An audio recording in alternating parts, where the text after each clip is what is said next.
Salam merpati lovers, ini siang menjelang sore dan di sini sekedar curhat timbul perdebatan ya beberapa hari yang lalu yang dimana ini antara kawan-kawan kita ya yang dia bilang merpati yang memiliki karakter lost door atau CC itu bisa dilihat dari saat si merpati itu di lock deket gitu.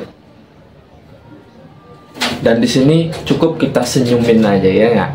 Kita senyumin aja baru langsung kita bikinkan VT-nya. Menurut teman-teman di luaran sana yang udah pernah mampir di channel ini, menurut kalian setuju atau enggak sih dengan apa ya? Dengan kalimat yang dia omongin, merpati yang karakternya CC-nya jelas.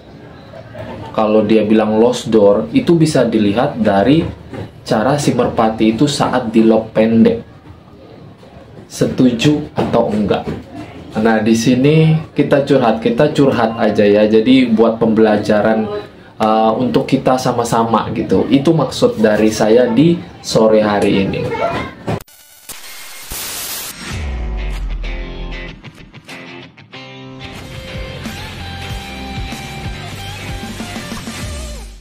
Selamat siang menjelang sore. Maklum, baru pangkas rambut jadi agak seger ya kak. Sesuai topik pembahasan opening awal, kita di sini cuma sekedar curhat sekaligus mendapatkan beberapa referensi real atau enggaknya sih tentang pemahaman sesuai opening awal ya. Pembahasan di opening awal yang kawan kita sedang memperdebatkan sesuatu hal yang dimana merpati yang menurut dia over CC bagus, karakter lost door-nya itu kelihatan saat si merpati tersebut di lock dari jarak dekat. Dari sebagian kawan saya ini bilang itu nggak bisa jadi patokan, tetapi dia masih kekeh sama pendirian dia. Ya udah, daripada ribut kita iyain aja pendirian dia ya. Tapi sebetulnya kenapa saya ngangkat VT kali ini ya penjelasannya ya? Sebetulnya dari pemahaman dia itu ada beberapa poin yang salah ya. Kita yang pertama, kita bermain merpati kolong, bukan bermain merpati long sprint ya. Jadi kalau memang merpati itu karakternya lost door, itu nggak bisa dinilai dari cara lock deket atau cara terbang dari long sprint si merpati tersebut.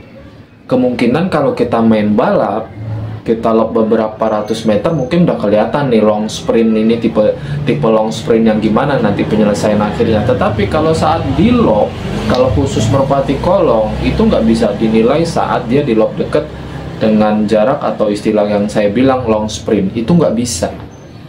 Terkadang pembuktian yang fakta di lapangan atau yang pernah kita alamin sendiri ya, ada yang merpati jarak kita lob itu 100 meter 200 meter itu CC-nya nggak kurang-kurang. Kalau saya bilang CC-nya wah banget, pokoknya bikin seneng deh, nyenengin, bikin kita nagih nih, lob lagi, saking apa ya, kalau saya bilang ya pamer nih sama kawan-kawan yang lagi nonton saat latihan di lapak.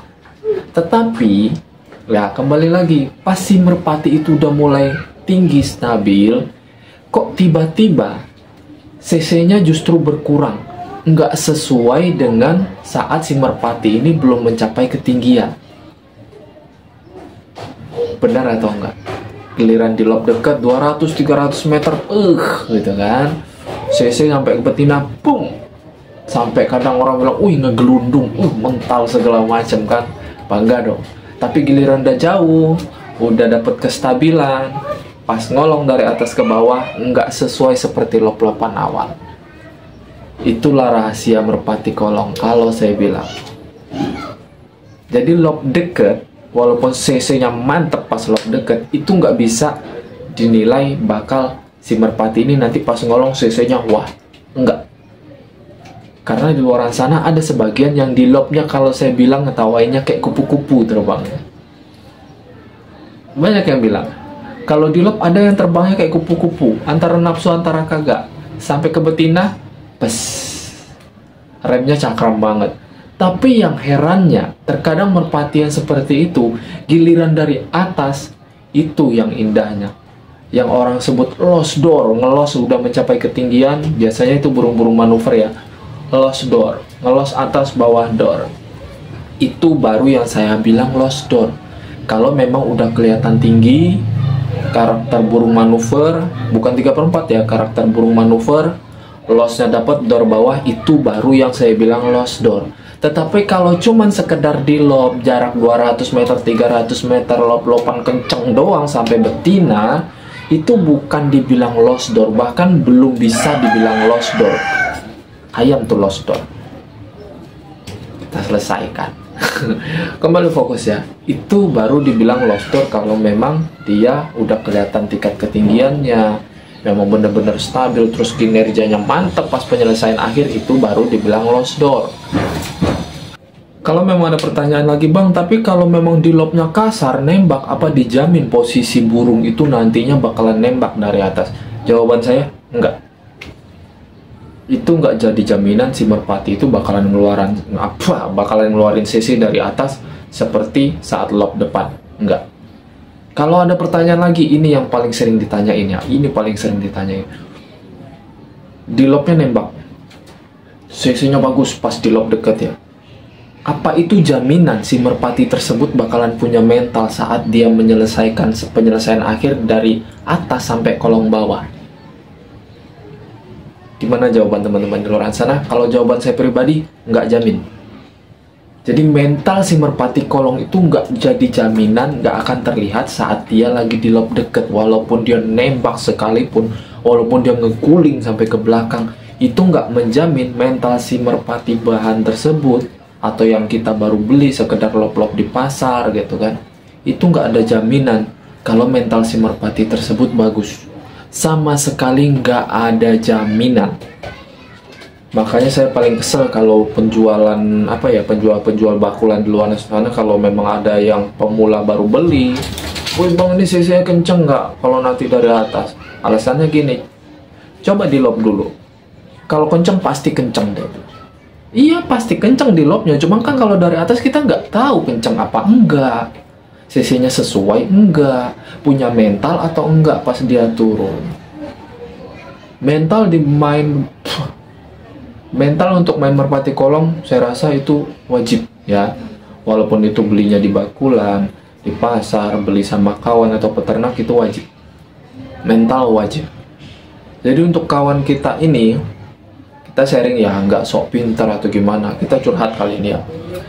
Kalau memang ada pemain di luaran sana yang baru main merpati kolong gitu, terus belinya di bakulan, di pasar atau dimanapun, terus di lob deketnya nembak-nembak, itu jangan ketipu.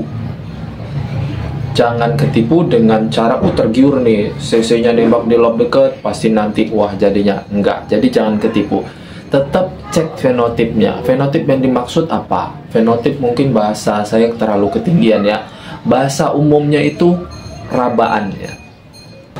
Jadi rabaannya masuk apa enggak? Dari tulang dada, dari capit udang atau sumpit, dari lar sayap, dari ketebalan lar sayap gitu loh, dari postur tubuh, leher, jenjangnya kaki, lenturnya ekor sama lenturnya bulu sayap, dari mata, kepala, lubang hidung, segala macam itu penting. Jadi yang pertama, perhatikan fenotipnya. Kalau sekiranya fenotipnya udah hampir sempurna, bahkan udah sempurna, ya semoga nggak salah pilih. Itu aja, cuman kadang orang meleset karena fenotip. Kadang fenotipnya bagus, nanti ternyata kinerjanya nggak sesuai. Kadang nanti kinerjanya bagus, ternyata fenotipnya nggak sesuai. Jadi tolong kesimpulan di video ini, jangan mudah ketipu sama merpati yang lob-lob depannya kenceng. Itu nggak bisa dianggap si merpati punya mental.